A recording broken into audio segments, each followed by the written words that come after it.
अस्सलाम वालेकुम दोस्तों, मैं आया तव्हांजो पंहिंजो दोस्त नजीब शेख। जी तो दोस्तों, अॼु असां पंहिंजे फ़िक्र हेठां आणींदासीं वापार में थींदड़ नाकामियुनि खे ऐं उन जे सबबनि खे ऐं उन जे हल खे बि थोरो गौर हेठां आणींदासीं। दोस्तों, तव्हांखे इहा ॿुधाईंदो हलां त असां वटि 70 सैकड़ो माण्हू वापारु करणु चाहिनि था ऐं जॾहिं त 80 सैकड़ो माण्हू वापारु शुरू करे शुरूआत में ई फेल थी वञनि था। उन्हनि जा वापार उन्हनि जे घाटे में वञनि था या उन्हनि जो वापारु उन्हनि खे सम्झ में न अचे थो या ॿिया फोर्सिस असां वटि इन्फ्लुएंस कनि था पिया। सो दोस्तों, अॼु असां त बिज़नेस जी जेका अंदरूनी कहाणी आहे, जेके अंदरूनी मसइला आहिनि, अॼु सिर्फ़ु उन्हनि जे बारे में डिस्कस कयूं था ताकी असां पंहिंजे बिज़नेस खे कामयाबु बणाए सघूं ऐं बिज़नेस ते ज़ाब्तो आणे सघूं। सो दोस्तों, सभ खां पहिरियां असां वटि जेका वॾे में वॾी ग़लती हूंदी आहे उहा फ़ैसिला करण जी हूंदी आहे, जंहिंखे असां मैनेजमेंट मिस्टेक्स चऊं था। उन में सभ खां अवल असांजो छा थींदो आहे, अक्सर मूमनि असां तव्हांखे इहा शइ ॿुधाईंदो हलां त जेके असांजा फ़ैसिला हूंदा आहिनि उहे असांजा ॾाढा ख़राबु हूंदा आहिनि। के फ़ैसिला अहिड़ा हूंदा आहिनि जिन में असां सिर्फ़ु पंहिंजे हक़ में सोचींदा आहियूं, बाक़ी असां पंहिंजे कस्टमर कंज़्यूमर खे ख़्याल में ई न रखंदा आहियूं। ऐं बदिले में छा थींदो आहे, उहो हलियो वेंदो आहे असां वटां ऐं असांखे वॾो नुक़सानु थींदो आहे। या फ़ैसिला असां वक़्त खां अॻु कंदा आहियूं या वक़्त खां बाद में कंदा आहियूं, या फ़ैसिला असां वक़्त ते बि ग़लति कंदा आहियूं। सो दोस्तों, अॼु उन्हनि जे बारे में तव्हांखे ॿुधाईंदो हलां त वापार में तव्हांजा फ़ैसिला ई तव्हांजी क़िस्मत जो तइयुन कंदा। उन वापार जी ज़िंदगीअ जो तइयुन कंदा आहिनि। उन वापारी जी कामयाबी ऐं नाकामी तव्हांजा बहितरीनु ऐं ख़ूबसूरत फ़ैसिला ई उनखे वाद विच में कमु ईंदा। दोस्तों, ॿिए नंबर ते आहे तजुर्बे जी कमी। दोस्तों, इहो एॾो वॾो मुश्किल त न हूंदो आहे, पर तंहिंजे बावजूद बि असां हिनखे एॾो सीरियस वठंदा आहियूं जो नाकामियूं असांजे पल पवंदियूं आहिनि। मिसाल के तौरु कीअं असां छा कंदा आहियूं, पंहिंजा तजुर्बा हासिलु करण जी कोशिशि कंदा आहियूं, कुझु नओं कंदा आहियूं, कुझु इनोवेटिव कंदा आहियूं। पोइ असां पंहिंजनि ई तजुर्बनि जे करे, पंहिंजनि ई ट्रायल्स जे करे धक खाईंदा आहियूं, पोइ सिखंदा आहियूं। एतिरे ताईं शायदि असांजी ज़िंदगी जो वक़्तु बि थोरो वञी बचंदो आहे। या असांजा जेके नाकामियूं आहिनि उहे एॾियूं वधी वेंदियूं आहिनि जो असांखे स्टार्टअप वठण में वरी ॾुखियाई थी वेंदी आहे, रीस्टार्ट करणु असांखे ॾाढो ॾुखियो थी वेंदो आहे। सो दोस्तों, उन जे करे आउं तव्हांखे इहा ॻाल्हि ॿुधाईंदो हलां त ज़रूरी न आहे तव्हां पंहिंजा तजुर्बा हासिलु कयो। दोस्तों, उन जा जेके तजुर्बेकार माण्हू मौजूदु आहिनि उन्हनि जे तजुर्बे मां कोशिशि कयो, जेके उन्हनि बिज़नेस में नाकाम थिया आहिनि उन्हनि खां बि थोरो हाल अहिवाल वठो, या जेके नाकाम आहिनि उन्हनि जी नाकामी जा सबब कारण उहे तव्हांखे बहितर नमूने सां ॿुधाए सघनि था। उन सां गॾोगॾु उन वापार खे कामयाबी सां हलाईंदड़ माण्हू तव्हांखे वापार जी कामयाबीअ जा राज़ ॿुधाए सघनि था। सो दोस्तों, कोशिशि कंदा कयो पंहिंजे तजुर्बनि जे बजाए ॿियनि जे तजुर्बनि मां सिखो। ॿिए नंबर ते हूंदो आहे दोस्तों पैसे जी ॾेती लेती, जेको असां 3 नंबर ते आहे। सो पैसे जी ॾेती लेतीअ में असां वॾी ग़लती कंदा आहियूं। असां इहो न सोचींदा आहियूं त केतिरो पैसो कहिड़ी हंध ते लॻाइणो आहे ऐं कहिड़े हंध तां असां पैसो घटि लॻायूं ऐं फ़ाइदो घटि हासिलु कयूं, ऐं कहिड़े हंध ते असां पैसो लॻायूं जेको घटि रिस्क में हुजे, जंहिंखे ख़तरात घटि हुजनि, जंहिंखे पैसनि लुड़ण जी जेका गणती आहे उहा मूंखे थोरी घटि हुजे।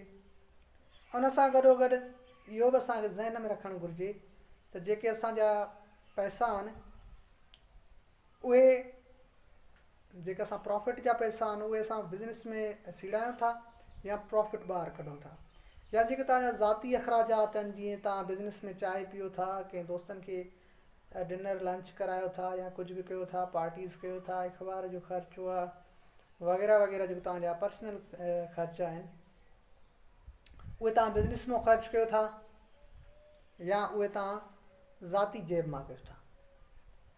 सो बिज़नेस जो पैसो ऐं तव्हांजो ज़ाती पैसो ॿ अलॻि शयूं हूंदियूं।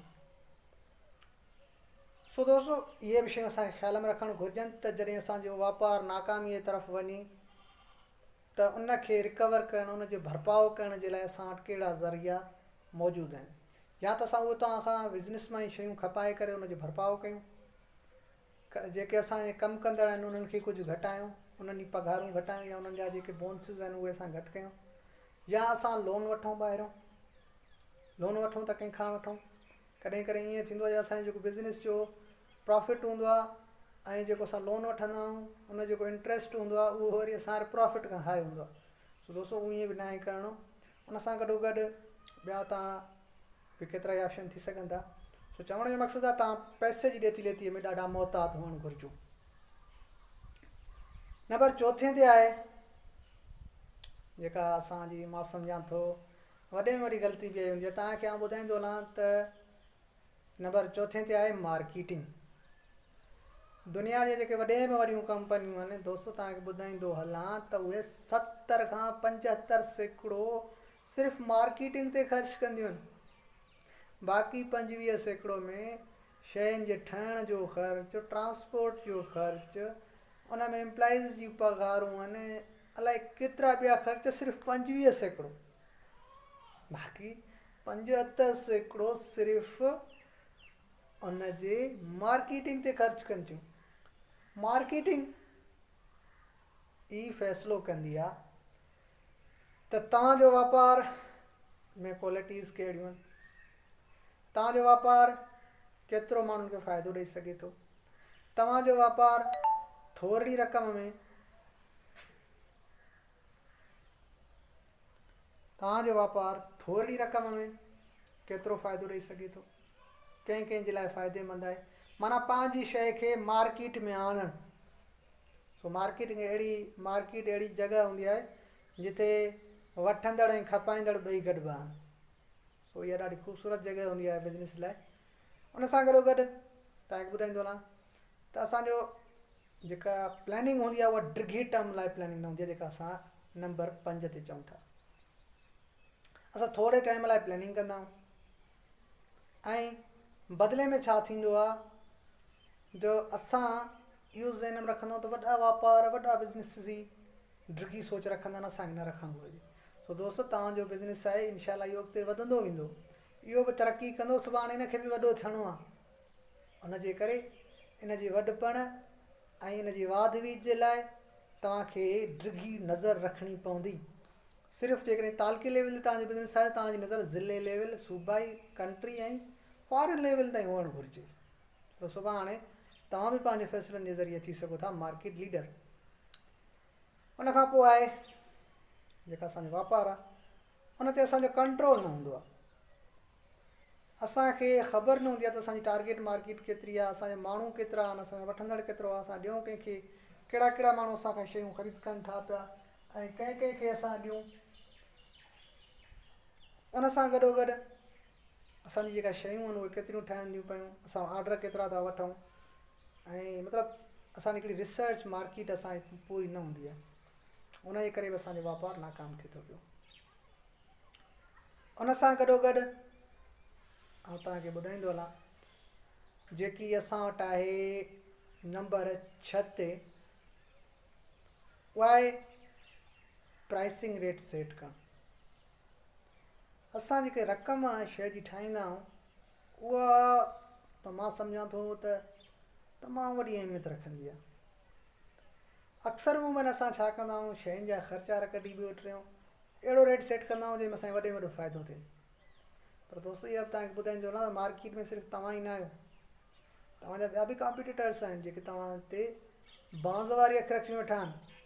अगरि तव्हां मार्केट में शइ विकिरो कयो था 10 रुपए में, तव्हांजो कॉम्पिटिटर 9 रुपए विकिरो करे वञे त उहो त शयूं विकिरो करे वेंदो, उहे शयूं त तव्हां वरी बि पोइ 9 रुपए में बि खपायो त खपी वेंदियूं। यादि रखो तव्हांजो कस्टमर हिकु दफ़ो ॿिए हंधि वियो त उहो तव्हांजी हाणे मिल्कियत न रहियो, हाणे उहो उनजी मिल्कियत थींदो।